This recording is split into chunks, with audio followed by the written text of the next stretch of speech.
Bonjour à toi mon ami, et bienvenue dans cette vidéo spéciale Halloween où on va parler de Jujutsu Kaisen, un manga shonen pour les enfants. J'ai plongé mon esprit dans l'œuvre de Gege Akutami et je suis allé vous chercher tous les facts et théories absolument terrifiantes qui prouvent que Jujutsu Kaisen, au-delà d'être un manga de combat, c'est aussi un manga horrifique, toujours teinté d'une atmosphère étrange, où la mort et la tristesse règnent en permanence. Par exemple, saviez-vous que Sukuna adorait manger des êtres humains? Le roi des fléaux est un gros cannibale. C'est d'ailleurs l'une des raisons de pourquoi il garde Uraume non loin de lui, car elle est spécialisée dans la cuisine humaine. Alors accroche-toi, on baisse la luminosité, je parle doucement, et prépare-toi pour tout ce que je vais te raconter.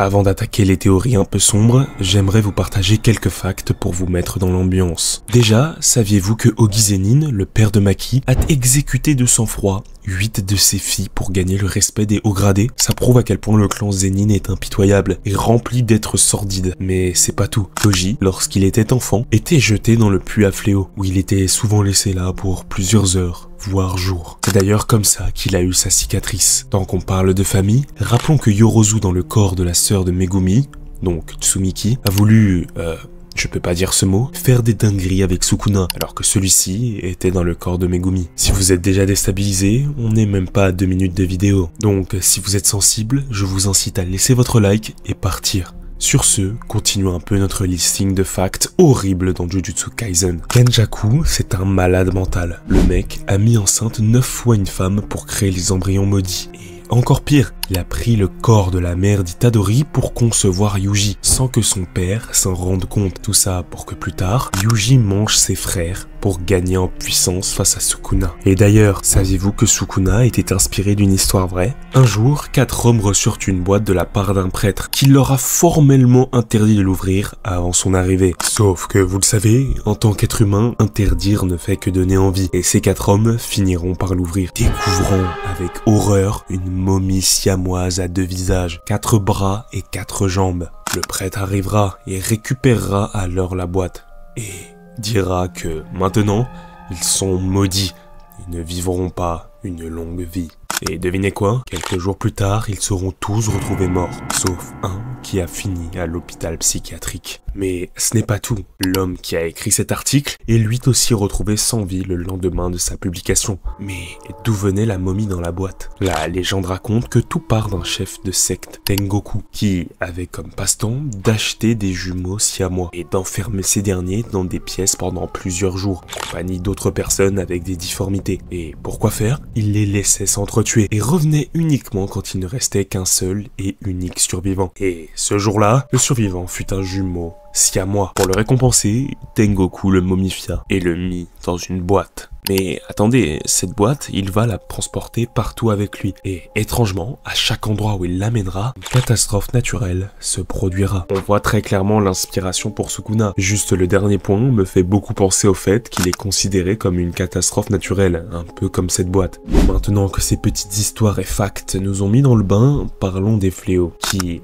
excusez-moi de le dire, mais sont littéralement le point le plus horrifique de tout Jujutsu Kaisen. Déjà, leur origine. Ils sont issus d'émotions négatives. La haine, la jalousie, l'envie et, évidemment, la peur. Cette dernière est celle qui caractérise le mieux les fléaux. Leur existence même est terrifiante. Je sais pas où vous êtes, mais si vous êtes dans votre lit, imaginez qu'actuellement, il y a peut-être une créature que vous ne pouvez pas voir, qui vous fixe en permanence et est dans votre quotidien. Elle vous voit, mais vous ne la voyez pas. Elle vous sent, mais vous ne savez même pas qu'elle existe. C'est d'ailleurs l'une des raisons de pourquoi les exorcistes portent des accessoires pour cacher leurs yeux, car ils ne veulent pas directement avoir un eye contact avec les fléaux et cramer leur couverture. Mais même, rien que leur apparence suffit à nous évoquer l'horreur. Certains fléaux sont juste malaisants à regarder et semblent franchement tout droit sortis des œuvres de Junji Ito. Imaginez-vous être un humain normal au cœur du Japon. La vie humaine est ridicule par rapport à des demi-dieux comme Kenjaku ou Gojo. D'ailleurs, je sais pas si ça vous a déjà traversé l'esprit, mais si du jour au lendemain Gojo pète un câble, il peut juste créer la fin du monde. Qui peut arrêter Gojo? Des missiles? Des balles? Il y a ce dicton qui dit que les démons s'habillent en anges pour tromper les hommes. Mais bon, c'est pas le sujet. Les humains dans Jujutsu Kaisen servent juste à montrer la puissance et les ravages que peuvent faire les fléaux. Vous vous souvenez de la traque mortelle? Et de quand la plus puissante armée du monde s'est fait démonter par quelques monstres? Quand certains des meilleurs soldats de la planète Terre se sont fait transformer en appâts? Mais surtout, cette case, elle vous met pas mal à l'aise? Imaginez être le soldat américain qui tombe sur cette chose, sur ce visage, l'horreur personnifiée.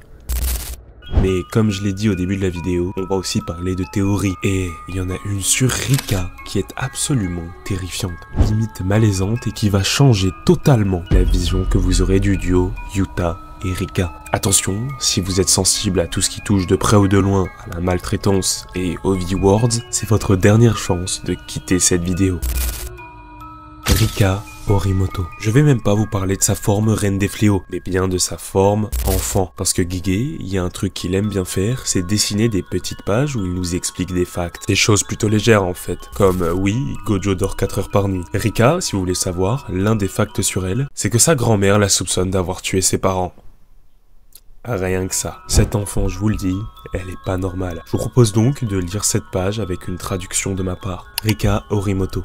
Décédée à l'âge de 11 ans. La mère de Rika est morte subitement de causes inconnues quand Rika avait 5 ans. 2 jours avant d'entrer à l'école primaire, Rika et son père se sont perdus lors d'une escalade en montagne. Une semaine plus tard, Rika a été retrouvée seule et secourue dans un abri près du sommet. À l'hôpital, elle a rencontré Yuta, qui était soignée pour une pneumonie. Ils sont ensuite allés à la même école primaire. Son père n'a jamais été retrouvé et sa mort n'a jamais été confirmée. Consciente de l'image que son apparence renvoie, Rika manipule parfois les adultes. Rika a été recueillie par sa grand-mère du côté paternel, qui croit fermement que Rika a tué ses 2 parents. Rika a volé l'anneau qu'elle a donné à Yuta sur la coiffeuse de sa grand-mère. C'était l'anneau de mariage de sa mère. Quand elle était humaine, Rika était très amie avec la sœur cadette de Yuta. Cependant, après être devenue une malédiction vengeresse, elle est devenue agressive. C'est pourquoi Yuta s'est éloignée de sa famille. Elle n'aime personne à part Yuta, en particulier les filles et les hommes plus âgés. Ce qu'elle déteste le plus au monde, c'est l'aubergine mijotée de sa grand-mère. Elle aime Yuta. Rika déteste les hommes plus âgés et, dans sa grande solitude, mal aimée de sa famille, elle s'est attachée à Yuta. Vous savez à quoi ça me fait penser? À un TOC. Trouble obsessionnel compulsif. Rika ne peut pas perdre Yuta. Elle a une dépendance affective envers lui. Et cela expliquerait pourquoi elle l'aime plus que tout. Pourquoi elle ne veut que personne d'autre que elle ne s'en approche. Mais il y a un trou dans cette théorie. Pourquoi déteste-t-elle les hommes plus âgés? Eh bien, c'est là que la réponse arrive. Rika a été abusée par son père. Cela expliquerait pourquoi elle ne supporte pas les hommes plus âgés. Mais surtout, rappelez-vous, sa mère est morte de cause inconnue. Et bah moi, la cause, je l'ai trouvée. C'est son père qui a tué sa mère. Rappelez-vous, on ne sait pas de quoi elle est décédée. Et il n'y a rien de mieux pour un père qui veut abuser de sa fille que de se débarrasser de la seule personne dans le foyer familial qui peut l'en empêcher, c'est-à-dire sa femme. Surtout que... Dernier point de cette théorie, mais le père de Rika l'a emmené dans une forêt paumée. Si vous voulez mon avis, en prenant exemple sur de nombreux tueurs en série qui ont existé, après le meurtre de sa femme, il n'a pas supporté la pression et a tenté de finir le travail. Sauf que, on oublie un détail, les sorts innés s'éveillent aux alentours de 6 ans et... Lorsque son père l'a envoyé au sommet de cette forêt, Rika venait d'avoir 6 ans. Je vous laisse imaginer ce qui a pu se passer. Peut-être qu'au fond, sa grand-mère qui était persuadée que Rika avait tué ses 2 parents n'avait pas totalement tort.